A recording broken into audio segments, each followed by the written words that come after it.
Good afternoon. Happy Monday. It is start of a brand new week, which means we have some brand new full out chats to give you this week. I cannot tell you how excited I am about today's interview with the legend, Pat Wedge. I have never met Pat before. I cannot wait to hear his story. I just heard so many unbelievable stories about him. Pat Wedge is a legend, a living legend here in the cheerleading industry, and I just cannot wait to talk to him and get all the stories from him, because he literally is the OG. He is the original elite partner stunner. The things he was doing in the early to mid 90s was mind-blowing at the time, and so just super excited to talk to him. But obviously, as like every coach says, we got to do this one more time. Let's go full out. Are you ready? Full out chat. You know what time it is. We got control, we got the right, we got the vision, you lose the sight. We will never stop. We got the drop, What time is it? Full out. We're live in 5, 6, 7, 8. That music means we are full out. I am beyond excited to talk to Pat Wedge. We chatted a little bit earlier today, kind of got going, did a couple of audio tests and everything with Pat. I see he is not on quite yet, so hopefully Pat will get on to the live feed here in a second, and then we can definitely talk about what is going on. There he is.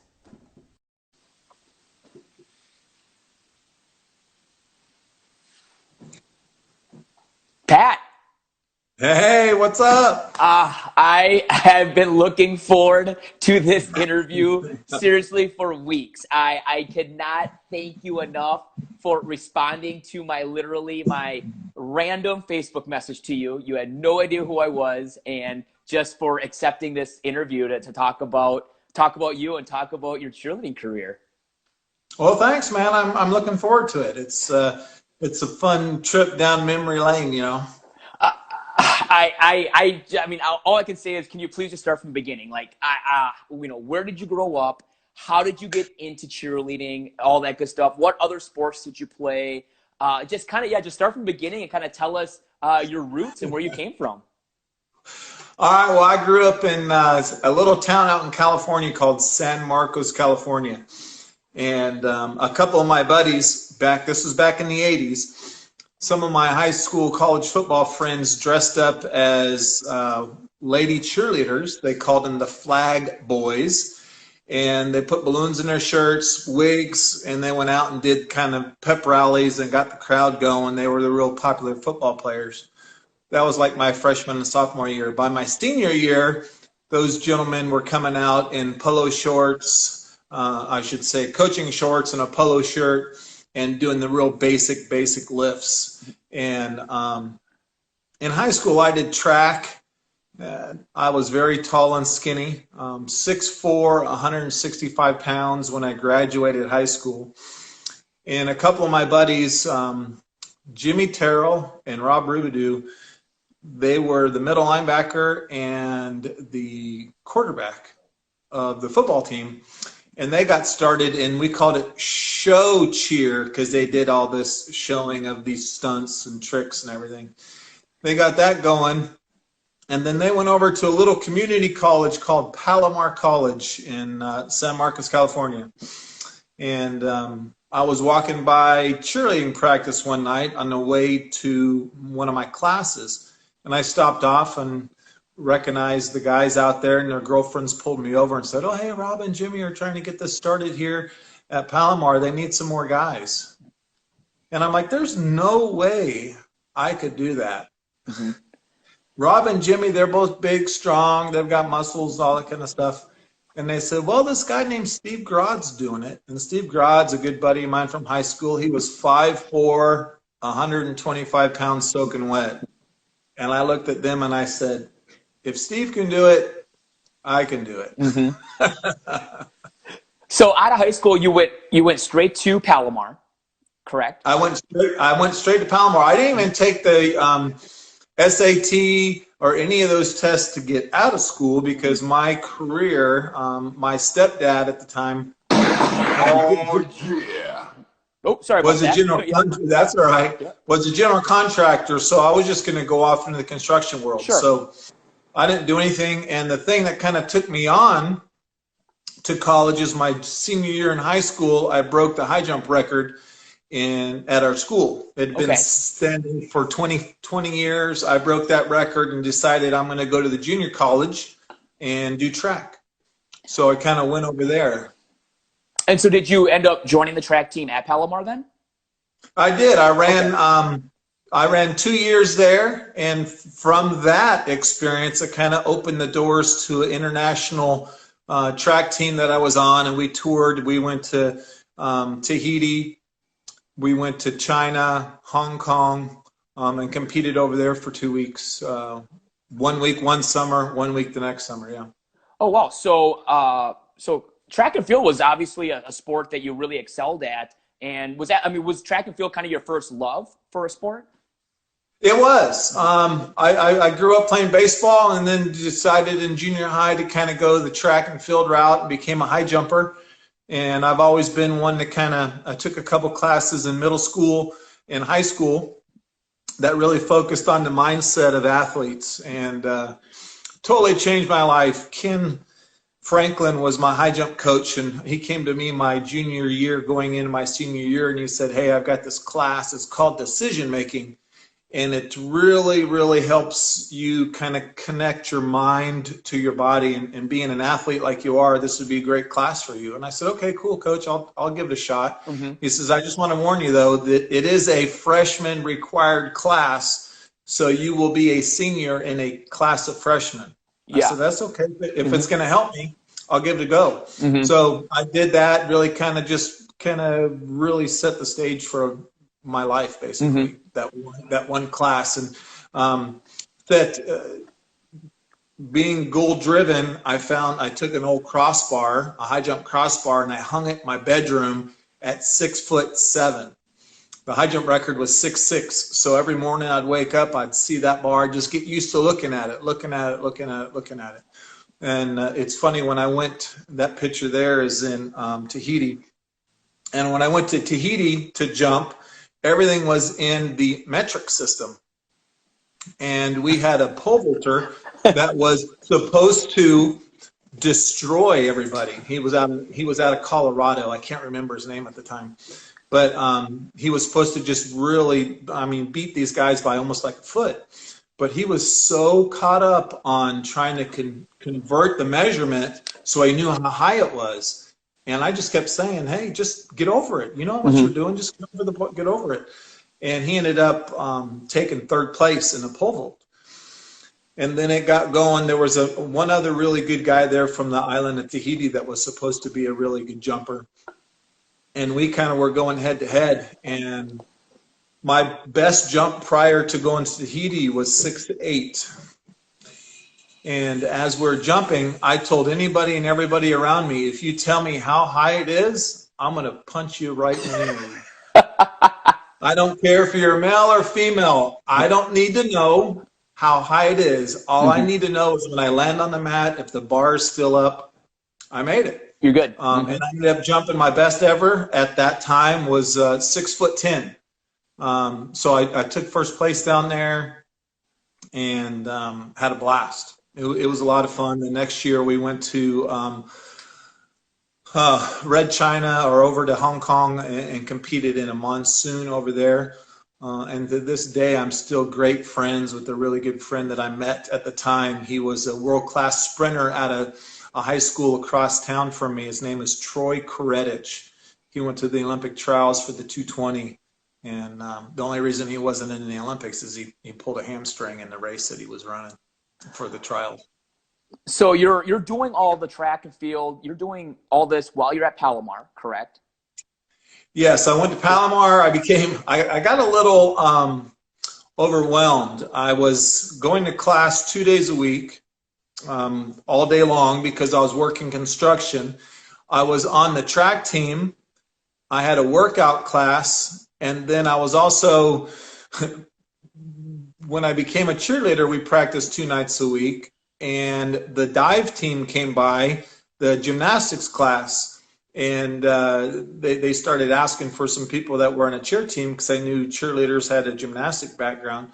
So I decided to be on the diving team too. So I was kind of running ragged at that time, doing track, diving, cheerleading, working, going to school, all that kind of stuff.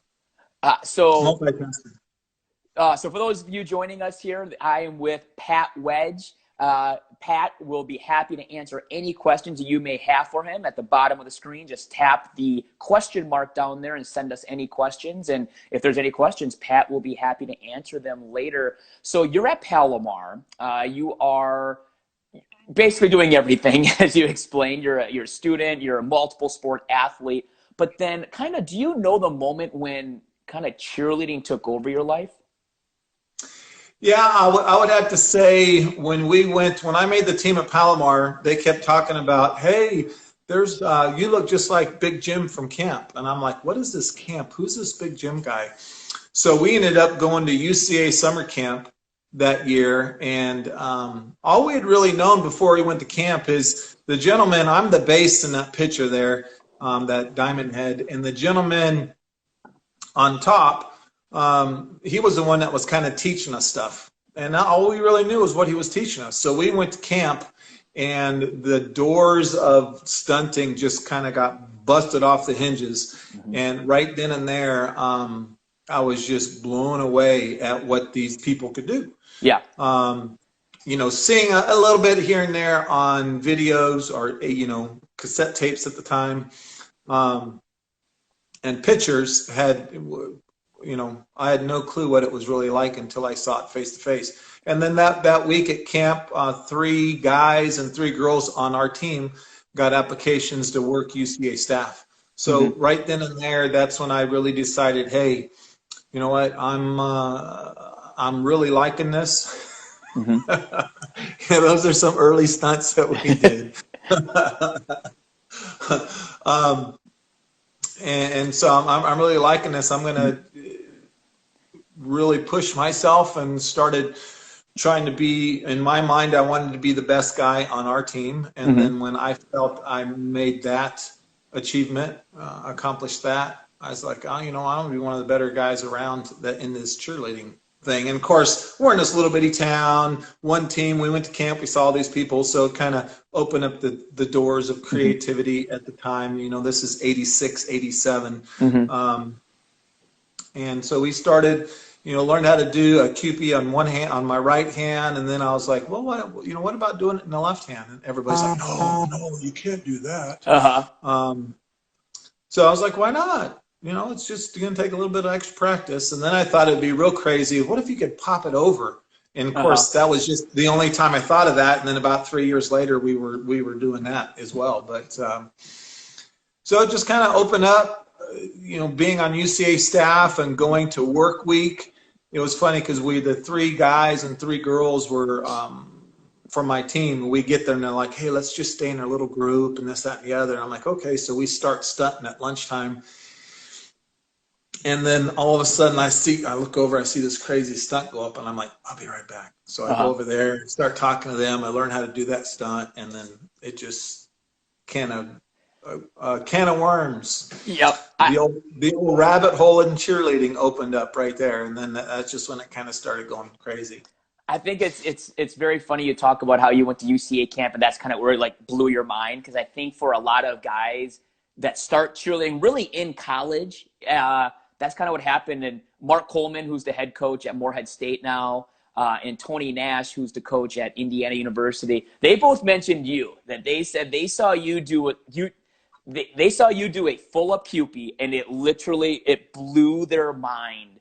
And so I just want to let you know that you've had that influence on other people also, that that's cool. You made them want to do it. So you're doing the staff circuit and everything. And so how long did you do UCA staff? I did UCA staff for right at 10 years. Okay. And you did the college circuit and all that good stuff.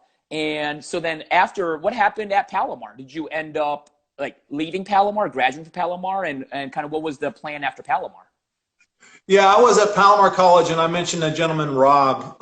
He ended up that summer, we were at UCA teaching camp, at work week, we called it.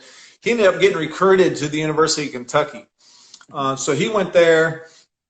A few teammates talked to me about it, but my dad had just passed away at the time, and my track coach also within the same day, basically. And so I was real close with my mom, and I knew it just wasn't good timing for me to leave. So I ended up staying there at home in California. Well, Rob met the cheerleading coach from George Mason University. His name was Joe Dash. And he kind of handpicked me after talking with Rob, offered me a full ride scholarship over the phone. And I'm like, okay, great, but I've never heard of that school. I don't know where it is. Where are you? Well, we're in Washington, D.C., right out of D.C. in Fairfax, Virginia.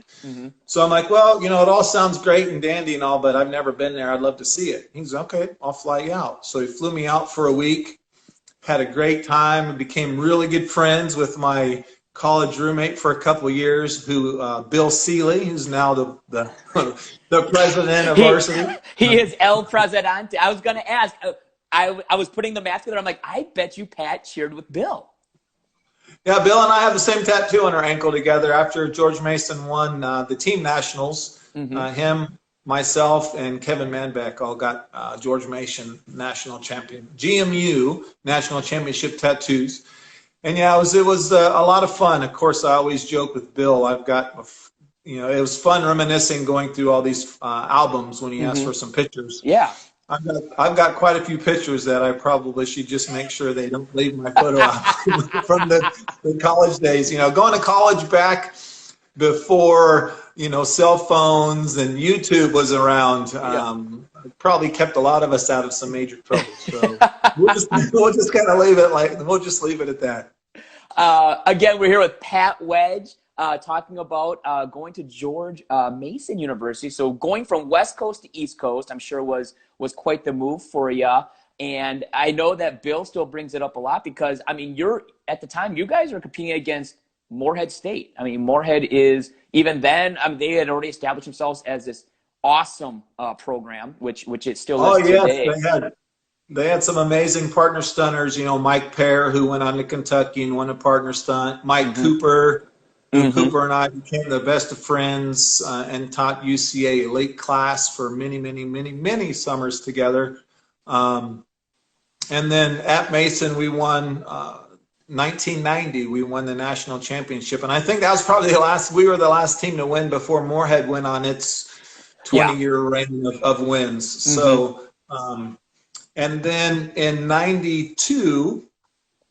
I was still at George Mason, and that's when I entered the partner stunt championship. Actually, I entered it in '90 with Sherry Cooney, who is on UCA staff, and I think she coached in Georgia for a little bit, not at the university, but at a smaller school there. West Georgia. Yep. West Georgia. Yeah, we entered that competition in '90, and we missed our first stunt.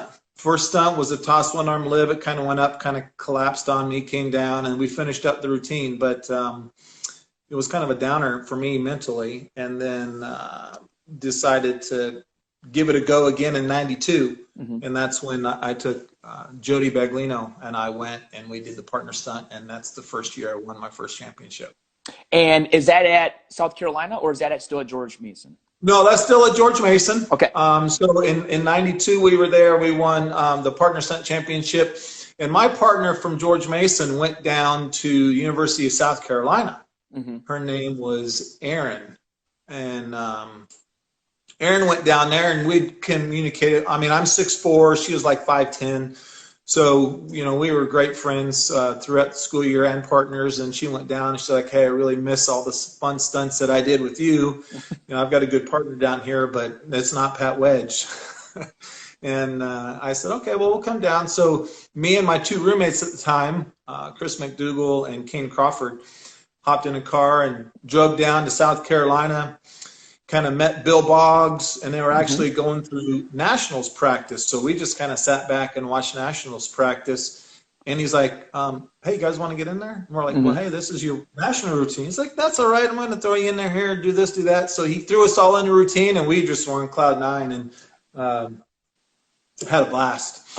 And then he offered me a scholarship right there. He's like, hey, I know you're at Mason on a full ride, but a full ride here at University of South Carolina. We have football. We'll take care of your books. He said, think about it. So thought about it, and we had just were getting ready to go to nationals at Mason in '92, and that's when I decided, kind of spread the word to a few people that I cheered with, not really trying to bring them along, but it ended up being a mass exit. 8 people in total left George Mason, and we all went down to the University of South Carolina. A lot of us were on partial or full scholarships at Mason. And being on a partial at Mason, it ended up being almost a full ride at South Carolina for a couple others. Eric Williams, Dan Wold, Shelley Pointer, who I won the partner stunt championship with in '94. So we decided to go down there, and then, cheering at University of South Carolina just was amazing with football, SEC football, homecoming there. We wore the little tuxedos and all that kind of stuff. So it was a lot of fun, and that's I met Shelley Pointer on staff. We dated for a few years, and then we had great timing together. She was about 5'7", 112 pounds, and incredible lines, great technique. So we put together a lot of different routines that we would do at football games and basketball games. And this was in '94. I had won the partner stunt championship in '93 with Casey Ward, and I had done it. I'd done something that nobody's done before, won 2 national championships. So I'm like, okay, I'm done. And to qualify for nationals, you needed to put together a skills tape. Yep, the skill, and the tape, the good old skills tape, yes. And the skills tapes were due on Monday, and today was Friday. Mike Cooper ended up giving me a call. He's like, hey, buddy, you got your tape together? I said, no, I'm not doing it, man. I've done 2. I've won them. He's like, hey, you're at the prime of your life. You're going to really regret not doing this. I'm like, well, he says, plus, I'm going, and if I win and I don't beat you, I don't consider myself the best. And we were really good friends, and we'd always go back and forth like that, teaching camps and classes and all that stuff. And I said, you know what? You got it, man. I think I'm going to put together a tape. He's like, dude, it's Friday. It's due Monday. I said, that's okay. I'll just overnight it. We've been doing some routines. So I called Shelley. She was at work. And I said, hey, we're going to put together a tape. She's like, Pat, it's Friday. I said, that's all right. We'll just throw something together. We'll see if we can get it in. So we had quite a few stunt routines that we kind of put together, 3 or 4 stunt sequences, because I was always one on a few. Instead of just one and done, I would do 2 or 3 stunts with a couple of transitions and bring it down, at basketball games. So I said, let's just put 3 or 4 little sequences together. We'll just hit play on a jam box, and we'll videotape. So we did that. We got it in 2 takes, sent it in, and I ended up getting the #1 seat for '94, that partner stunt championship. And so Cooper was like, oh, man, okay, well, that's good, because I beat you. I know I'm the best. And if I take second to you, I know I'm still the second best, so I'll take it. So is this Orlando or is this SeaWorld? This was SeaWorld. Okay, so we're still at SeaWorld for college nationals. For those of you that don't know, it was at SeaWorld for many years before it went over to Disney. So Taco, did you win in '94? I did. I won in '94. So I won '92, '93, and '94. 3 different ladies, all different, Jody was shorter, Casey was kind of in the middle, and Shelley was taller. So you won 3 partner stunt national championships in a row, which yes. I don't believe has been done since. I'm pretty sure, if I'm not mistaken. For me, I remember when people are like, when I was trying to figure out stuff, everybody says, watch Pat Wedge. Just go on YouTube. They're on there. Because you even said it, but Pat, I swear you stunted for a minute straight. Like a lot of partner stunts today is a lot of like 2 or 3 big skills, kind of stop, take a breath, do another big skill here and there. You just were nonstop transitions. But for me, I remember watching your routine, and right there, the toss QP to the knee. The toss QP to the knee is so much harder than people think. I remember trying it, and it was so hard. How did you come up with all these different ideas, all these sequences and all these different types of stunts? It's funny. I was talking to James Speed. I was the big name on UCA for so many years, and I heard about James Speed. And then he was a big name on NCA, and he heard about Pat Wedge. And we're always, in one way or another, kind of battling against each other because I was a big name, he was a big name. Mm-hmm. And then when I ended up working for NCA, I got to meet him, and it was great. We bonded. We became the best of friends. I mean, we still talk to this day, off and on. But he said something one day, it's like, I said, how does your gym get so talented? He's like, the kids kind of come up with these things from mistakes and different over rotations. Like, oh, wow, that's cool. Let's try it again. And that kind of, the light bulb went off in my head. And that's exactly how I came up with a lot of the stunts that I did, So it was just, around the world. I was always so tall. And at Mason and at South Carolina, I had a few gentlemen on the team that were like 5'5", 5'6". So, my QP was way up here and theirs was way down here. So one day as a joke, I just kind of squatted down and got on a knee, and they're the same level. so people, Bill Boggs and all that stuff were like, oh man, that's cool. That's cool. Hey, can you toss it to that? I'm like, sure, why not? So I never, I've always grew up, especially taking those classes that I mentioned earlier in high school. I would never really impose limits on myself on things I could or could not do. And I think that's what's really helped me get to the level in the cheerleading world, and even today in the stuff that I'm doing now.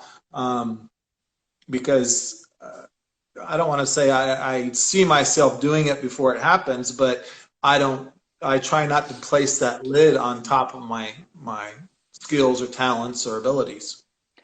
So again, we're here with the legend, Pat Wedge, here on Full Out Chats. If you have any questions for Pat, we'll do a Q&A here in about 15 minutes. Just tap on the question mark at the bottom of the screen and send us some questions, and Pat will be happy to answer them. So as you kind of talked about, you meet James Speed and you start staffing for NCA. So kind of talk about that transition going from UCA staff to NCA staff. I won't say it's a sore subject by any means. I mean, we all grow. We all have grown from it. It's kind of water under the bridge. Mm-hmm. But some things that were promised to me at the time when I got the coaching job at the University of Texas kind of fell through. Mm-hmm. And they were more of just a handshake back the way things used to be done. Mm-hmm. And when that didn't happen, Boggs approached me and said, hey, I heard, some things went south. This is what we can do for you over at NCA. And Bill Boggs was my coach.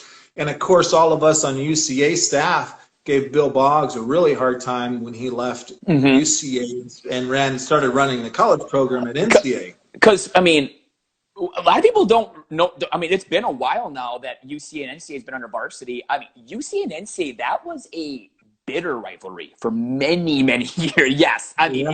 It was not friendly by any means. Now, people were friends, but in terms of as a business, people, they were recruiting each other all the time to get the best staffers for each other. And people don't realize that now, but it was a heated battle for staff. Oh yeah, definitely. And then, he's like, you know what, don't tell me over the phone. We've got NCA All-Star Nationals in Dallas, I was in Austin. So I drove up to Dallas, and that's where I got to meet Bill and Bill Boggs, I should say, meet up with Bill Boggs and meet James Speed and Andy McNeil and a few others on NCA staff. And that's when I decided to kind of go that route. Mm-hmm.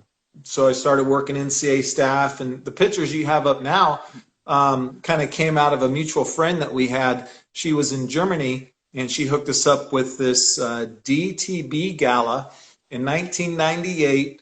They called me up and said, hey, we want to put together a tour of athletic of athletes, and it's going to be the European Olympic gymnastics team and some younger, older folks, some jump ropers, some crazy jugglers, and all kinds of stuff, and we want some cheerleaders. So I'm like, okay.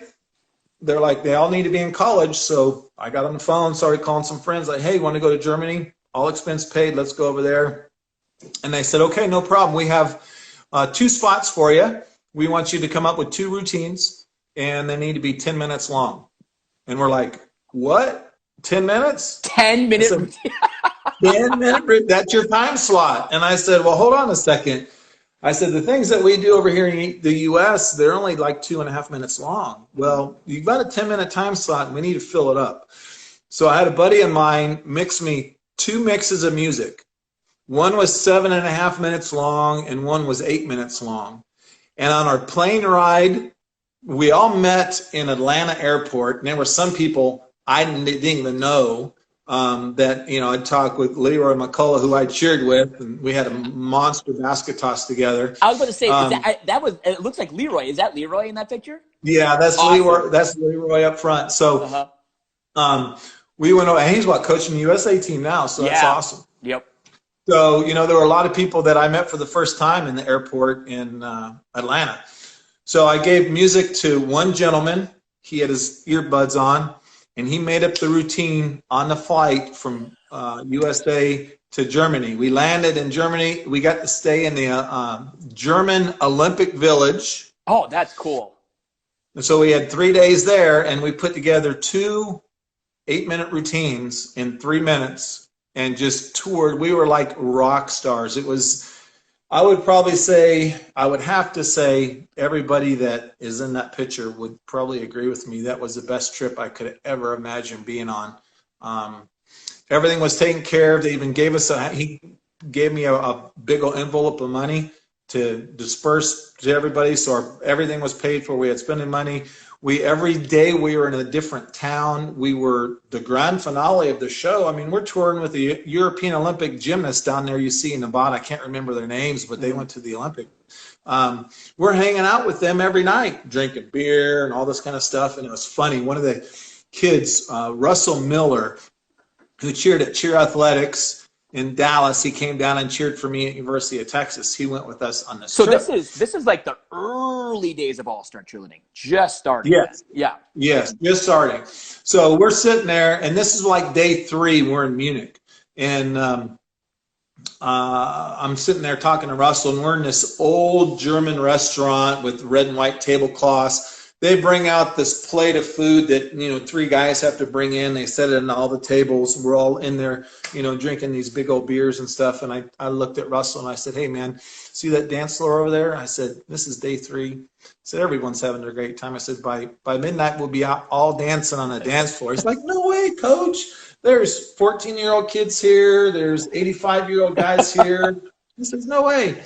11:45, we're all on the dance floor, arm in arm, beers in our hand. I look over at Russell and I say, hey, man, look what time it is. That is a German bar to the T right there, though. That's absolutely how it would go in a German bar, without a doubt. So, again, we're here with Pat Wedge. If you have any questions for Pat, tap the question mark at the bottom. He'd be happy to answer them. So you're doing NCA staff, and so you're done collegiately cheering now. Is that correct after that?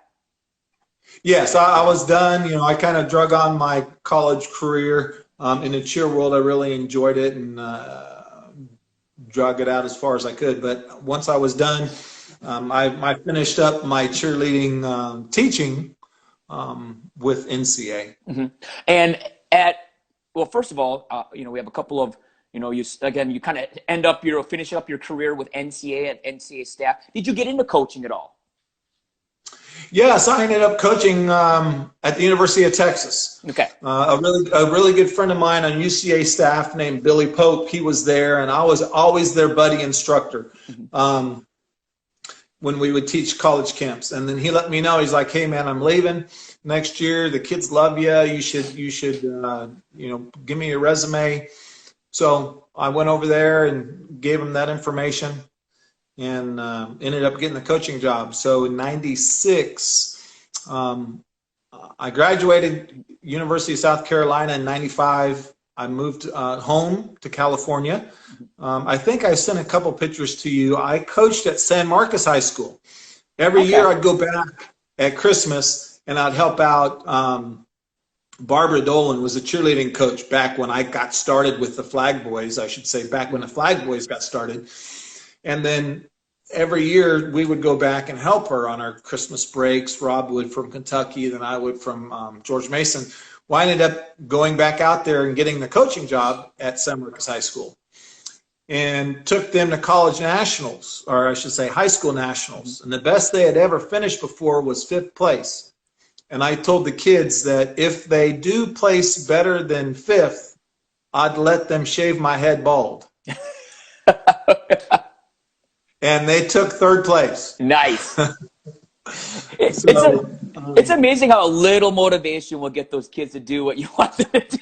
Exactly. So we had a great time there, and then I ended up getting a coaching job at University of Texas. So I left there and I coached at University of Texas for 3 years. Okay. And then opened up an all-star gym. Mm-hmm. And then kind of I remember my college roommate Jeff Shrewsbury at the time called me up and said, hey man, with your ability and on what you can do, being 6'4" and being able to flip and fall and being a high jumper gave me a lot of body awareness. He's like, you should really come out here and get into Hollywood and become a stunt man. I'm like, oh, come on. Are you serious? There are no guys that do this? He's like, nope. So he called me up out of the blue one day. This was in like '06. And he said, hey, I want you to send me a couple pictures. We might have a job for you. I'm like, what? So I sent him some pictures. I sent him some video, and I ended up, I think I sent you a picture of me and a ball-headed dude.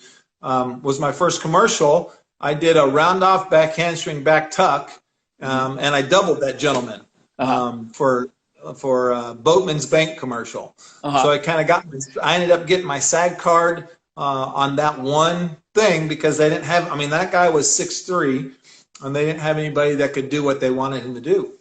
So I got that, then auditioned for a couple other movies, and then ended up getting a part in The Land of the Lost with Will Ferrell. Yeah, yes. So, yeah, I was one of the slee stack in that movie, so it was a lot of fun. So cheerleading leads to being a stuntman in Hollywood. You're doing that. Now I'm going to let you explain this picture. I don't understand it. You sent it to me. So explain, what is this?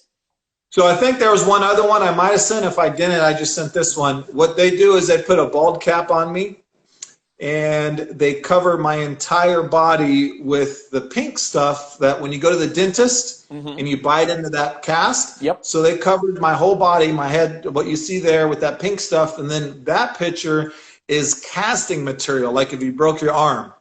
So they made this cast of my head, and then they peeled it off. They filled it up, and then there was a double of me, and they built the slee stack head to fit my head. So there was 7 hero slee stacks, which means they were the ones that were on film. It's funny because there were 7 of us.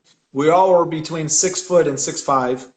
And the 2 taller ones, me and a guy named Todd Hunter, were always dead center in the film. So going back and watching the film, I would always know where I was, and because of the height. And then one of the things they told us is the mask fit our head. When our mouths would open, in the mask, it would move the mouth. And that's all. I think I sent you a picture of us in costume. Yep. Yeah, so that is me there, the arms crossed. We went and attacked the Today Show. They flew 4 of us to New York the day of the opening. Wow. And so we all are in costume. We're over 7 foot tall. We've got 6-inch heels on, army boots. And then our head comes to right where those eyes are. There's that much more above us. But the only way they could tell who we were is the eyes would pop out, and we'd be in those costumes all day long. So it was, but there was actually no movement other than the mouth. So one of the things the director said is, really, we need movement. So really open your mouth a whole bunch to breathe. Mm-hmm. So I really overemphasized it. So it's dumb, but I know in the movie, whichever one's opening the mouth the most is me. So how long then were you into being a stuntman, into basically into Hollywood? Well, unfortunately for me, I only did 2 gigs, and it's the 2 that I told you about. Mm-hmm. It's kind of like out of sight, out of mind. I had an agent in LA, and she said, "Hey, if you were out here, I could work your butt off." But a couple of the guys that were in the film were out there, and they weren't working as much as she promised me. Mm-hmm. Although I know my skill set was a little bit different as far as falling and flipping and fighting and all that kind of stuff. So, and I was married at the time, and the wife wasn't going to move. Now the ex-wife wasn't going to move out there. I had a son. I was raising her 2 kids. So it's kind of in her mind, it was more of just a pipe dream. Mm-hmm. If I was single, the whole story would have been had a whole different ending, but it was a lot of fun, and I just got a check last week. The movie filmed in 2008. I'm still getting 3, 4, 5. I'm still getting some nice checks that come through the mail. So, oh my goodness, that's unbelievable. You sent me a couple of pictures here that are legendary, actually. So here's the first one, because I remember hearing a story of a guy that held 2 girls in one hand. And I didn't believe it. And I do remember seeing this before somewhere. What made you think to even try that is the question. Because people weren't even thinking about doing that back in the early to mid-90s. Yeah, this was 1995, I think it was. This was a college work week, or a UCA staff week out in California. That's Mike Baker, who coached at the University of Hawaii, and Jim Gillespie and Tim Gyron helped me load it up. So I was thinking, hey, we hold 2 feet in one hand. I want to hold 2 girls. And they're like, no, there's no way. I said, yeah, put their feet together. I'll just hold their 2 inside feet. And they're like, well, how are they going to get up there? I said, well, we can load them on their knees in a basket toss. Yep. I grab their feet and grab up underneath their knees, and then bring it up that way. Mm-hmm. And of course, this was way back when we had regular cameras, and we took a bunch of pictures. I had to wait like a week for it to get developed to see if it even came out. And then that's the picture that we had. So yeah, it was a lot of fun. Those are twins from Arizona, and they both weighed like 92 pounds each. So it was a lot of fun. And then of course that kind of blew up and went all over, and today the people are doing all kinds of crazy stuff. So I kind of like to think that I kind of set that ball in motion. They are doing crazy stuff, Pat. No doubt about it. Partner stunts today, it is phenomenal. it is unbelievable. But they're not tossing a QP on a billboard, probably at least 50, 60 feet up. I had Jomo Thompson as a guest, and he talked about this picture. And I remember hearing the legend of this story. When you sent me this picture, I had never seen it until now. Please talk about this. It's a legend. It's a legend. I don't think people probably believe it, but here's the evidence. This. Okay, you cut off the base of the spotters down there, so I want people to know that there are people Let me try to find down there. We're being safe. So this is... Yeah, it's cutting it off, sorry. But there are 2 guys 50 feet below her just in case, but... So that is at the Thomas and Mack Center at University of Las Vegas. So we pull up to teach a UCA high school camp.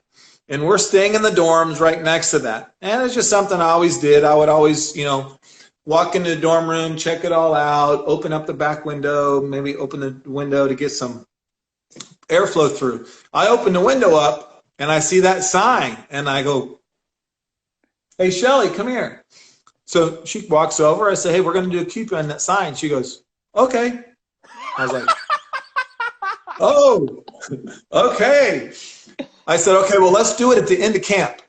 And she's like, why? Because you're going to drop me? I said, hell no, I'm not going to drop you. I said, what happens if they see it and they kick us out?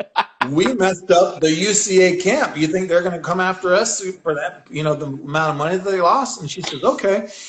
So all week long, it kind of built up, and the guys that were with us are like, man, what happens if you drop it? I said, hey, look, we would teach college camps, and if this was fun, this kind of leads up to it. We would teach college camps, the elite class.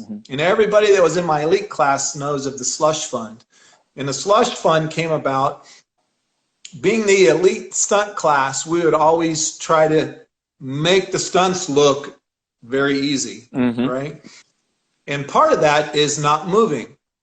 So what we would do, we came up with every step that you took when you tossed a stunt in the class, the base, the flyer, and the spotter would have to put a dollar bill in the slush fund.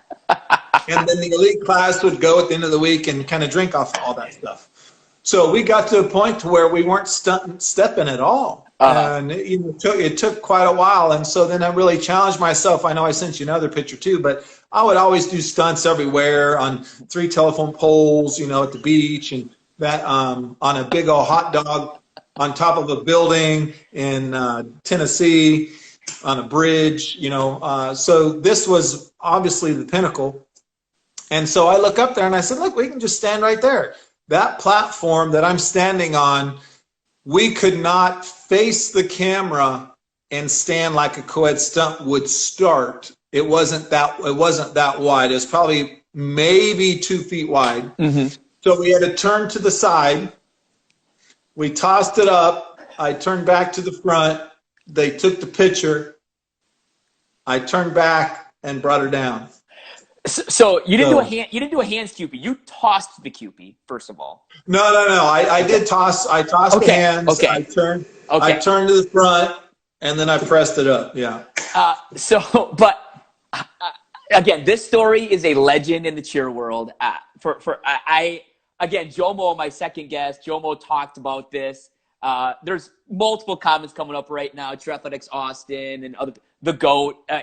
People still consider you the greatest of all time. You've won 3 partner stunt national championships in a row, won a team national championship, did it for many years, did both UCA and NCA when at the time that was absolutely you don't do it. The things you were able to accomplish were phenomenal, Pat. And your influence on cheerleading today, I tell people I don't think partner stunting is what it is today if guys like Pat Wedge didn't come along and really push the boundaries right away. Well, thank you so much, man. It was an incredible journey, you know, and it's fun because built to this day. I live back in South Carolina now. I came back this last summer. Not doing too much with the cheer world, but I would like to get back into some of it and continue to teach with ACX and Randy Dickey. He lives the gym's maybe 3 miles from my house, so I have a place to do a few privates. Still stunting, still doing a few things. I'll be 52 next month. So it kind of keeps me in shape and kind of keeps me motivated to be the example, you know. Real quick, do you mind answering a couple questions that I have here from the audience? Not at all. Not at all. Let's see here. All right. This is from Scott. How was your mindset during your trifecta of those partner stunt years with 3 different partners? That's the thing is, like, we've had people who have won, you know, a couple. I know a good friend of mine, Tim Wegner. I'm pretty sure he's the first guy to win UCA NCA back-to-back. But it was with the same partner. You were able to win 3 in a row with 3 different partners. What was your mindset going into that? Well, I would work anybody and everybody that I worked with, whether they were my partner or kids that I coached. I had safety in mind, but I would push them as far as they would let me push them. And so with all 3 girls, all routines were a little bit different, and I played off of their strengths. So anything that I could really shine, like one of the girls, she couldn't twist. We didn't have I don't think we had one full twist cradle in our routine, but everything else we did kind of made up for it. You know, so my mindset was to show off my partner the best I can and have that, you know, make us shine. So, you know, it's funny, I was on a podcast a long time ago talking about some other things, and this came up on focusing and setting that goal. I mean, back in junior high, I wrote break high jump record of 6'6", and I put that in my wallet, and I'd look at that every day. And same thing kind of came up with once I decided to go for the third year, everything I did was 3 because I wanted a 3-peat. I mean, I would wash my hands at the third sink. I would pull up to the third pump to pump my gas. So everything was gearing me all year long to be, you know, to win. It's clear for you that visualization is a big thing for you. There's no doubt that visualization and seeing goals is huge for you. Exactly. It should be that way in every single thing that you do. And my mom would always give me a hard time. I mean, because I was maybe a C or B minus student all through my college career. And my mom would always tell me, hey, if you focused on your schoolwork like you do I said, yeah, but that's not as fun. Yeah. Another question here. This is from Jalen. Hey, Pat, remember me? Can we do another stunt private? This is from Jalen Davis. Oh, shoot. Yeah, you might be teaching me some things now, man. Yeah, that's awesome. I remember meeting Jalen in Belton, Texas, and he was just a little high school kid working at Powerhouse Cheer or tumbling there and helping him out. Then he went off and cheered at University of Alabama, and now he's, you know, on the world team and all that kind of stuff. So it's those things. I remember when I had my cheerleading gym called Capital Cheer, and then Georgetown Heat were the 2 gyms that I had, and kind of had a wall of fame. And to me, you know, I would have never gone on to college if it wasn't for my athletic ability. In track, and then obviously cheerleading that we're talking about. And so it was just an honor for me to be able to help some of these kids go on and better themselves to where they were able to get a college scholarship or get some type of money to help, you know, kind of bump their course to get them going in the right direction. You know, I'm not saying that Jalen was one of those. I'm just saying that it's fun to see his transformation and his journey, because, you know, with social media now, you can follow anybody and everybody. So that's it's great to keep up with people. And I know we're friends on Facebook, so I get to see some of those things that he's been posting. So that's really cool. We got time for one more question. How does it feel that people still look back at your partner stunts for inspiration? It's you know, it kind of, you can't see it now, it kind of gives me chills to know that people still are looking towards those things, and that I can motivate them and push them, you know, so many years from when that happened. So I feel honored to be part of the cheerleading industry and to still be talked about. It's funny at times, I think, humbling, that I might go into a cheer gym someplace. Everywhere I go, if I meet a cheerleader, we start talking, I end up stunting with her and put her up in the air or do something like that. And then there'll be times where I walk into a gym and I start doing a couple little things and nobody at that gym knows who I am or knows me except the owner that's not there. And then somebody would come over and like, oh, hey, yeah, what's your name? I'm like, Pat. They're like, Pat. I'm Pat Wedge. And I'm like, oh, wow. So you know, it's fun and very humbling. So I truly enjoy it. And, you know, cheerleading for me has created the person who I am, and has definitely made a footprint, you know, that will be lasting quite a few more years, I hope. Okay, so we got a couple minutes here, but before we wrap things up, I want to show this video. This is only from a few years ago. Am I right? Yes, that is 3 years ago. I teach in one of the camps in North Carolina, and we. So how old are you when you're doing this stunts? I am 50. Everybody, he's 50 years old, throwing a full-up QP, left QP pop over, and just to show everybody, he did save it. He did pop it down. He did not drop that stunt. Absolutely, because Pat Wedge does not drop stunts. I cannot fathom being 50 throwing a full-up QP, left QP pop over, Pat. I mean, you clearly, in the next step of your life, are staying in great shape, have won multiple competitions in terms of like bodybuilding and fitness. So kind of talk about that journey now in your life.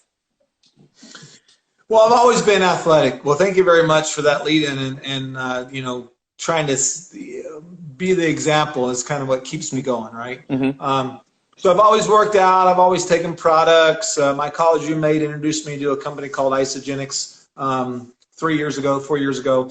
And I'm like, no, dude, I'm taking whatever. And they're like, well, he said, well, they have this program called the Body Challenge. And if you just submit a before and after picture of you, nobody else, just your before and your after, they will give you $200 in free food. I said, okay, yeah, I'm all over free workout protein. I take that anyways.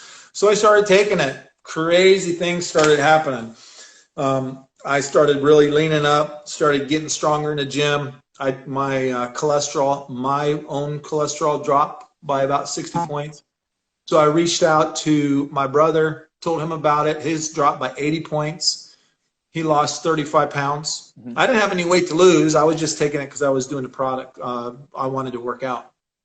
And then my mom, my 72-year-old mom, ended up seeing my brother, who'd been down 35 pounds.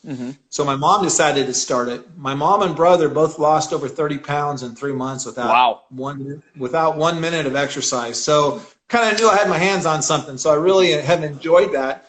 And so I've done 11 challenges.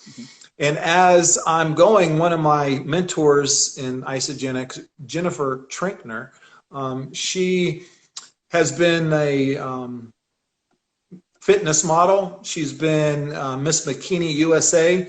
She says, hey, Pat, you should think about doing a fitness, men's physique, especially being 50. I'm 50 in that picture right there. And I'm like, really? You think so? She's like, oh, yeah, man, you do great. I said, I don't have all the size that the big bodybuilders have. And she says, well, the men's fitness category is just overall fitness and a good look, proportionate. So I decided to do that. Stepped on stage at 5.8% body fat and ended up winning the Masters division there, and I got my pro card. So I've really enjoyed it. And a lot of people have reached out to me and asked me what I'm doing.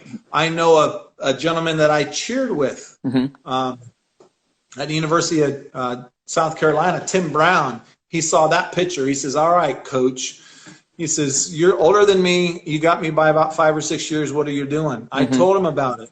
He now has become an IsaBody finalist, which comes with a nice $3,000 check. Nice. Was awesome. A free trip to Costa Rica. Well, he ended up competing and placing in the top 15 with the IsaBody finalists himself, and his before and after is just as amazing as mine. So it's been, and it's truly, I don't want to say no extra effort, but we are truly what we eat. And so many people don't understand that, especially with what's going on right now in the world.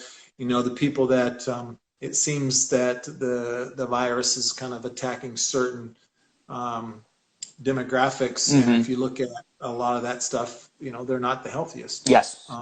And then your immune system, not going on down that rabbit hole, but, you know, I've really enjoyed working and coaching people and getting them to do things that they don't think they could do without an extra kick in the butt. Well, I can't thank you enough, Pat, for being here today. We're at almost a 1 hour time limit for Instagram Live. So thank you again, a living legend, Pat Wedge.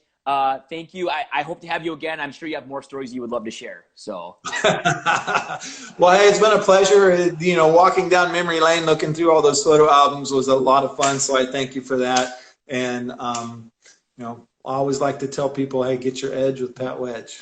Hey, you got it, Pat. Hey, if you have any questions for Pat or anything, feel free to reach out to him on Instagram. Pat, have a great day. Thanks a lot, bud. All right, thanks, buddy. Go Cox. I am geeking out right now. I just spoke for an hour with a living legend in cheerleading, Pat Wedge. Phenomenal person. Holy cow. His stories were awesome. I will have to have him again someday because I know for a fact he has other stories he could have shared. He is, wow. I just can't believe I spoke to Pat Wedge. I've never met Pat before. I hope one day I can meet the man in person.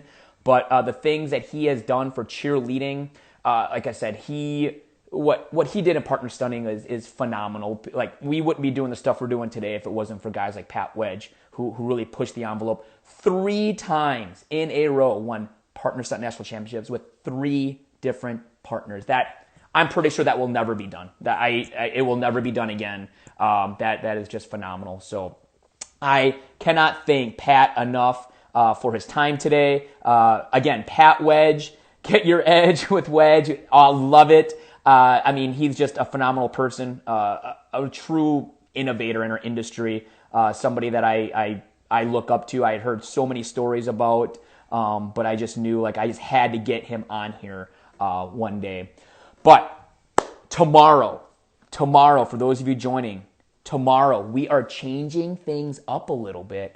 We are going live, but we are going live with our first ever full-out chats Coach's Corner episode. Yes, Coach's Corner episode. I am going to have myself, Tony Nash from Indiana University, Ben Schreiber from The Ohio State University, and Mark Coleman from Morehead State University.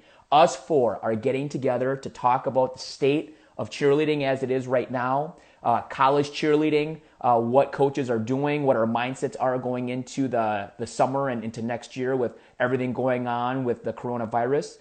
That will be live streamed on our YouTube channel. Yes, our YouTube channel. Through YouTube, I'm able to have all 4 of us on at the same time. And so, again, full-out chats tomorrow night. All right, tomorrow night, 8 p.m. Eastern.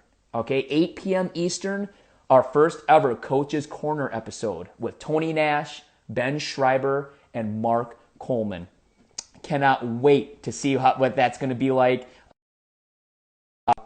Go at trying the Coach's Corner concept. So thank you all for who joined us today. Again, Pat Wedge, thank you again. A legend, a living legend. We will have him again. Again, tomorrow night, 8 p.m., Coach's Corner episode with myself, Tony Nash, Ben Schreiber, and Mark Coleman on our YouTube channel. Thank you all so much for joining today. Stay healthy and stay safe.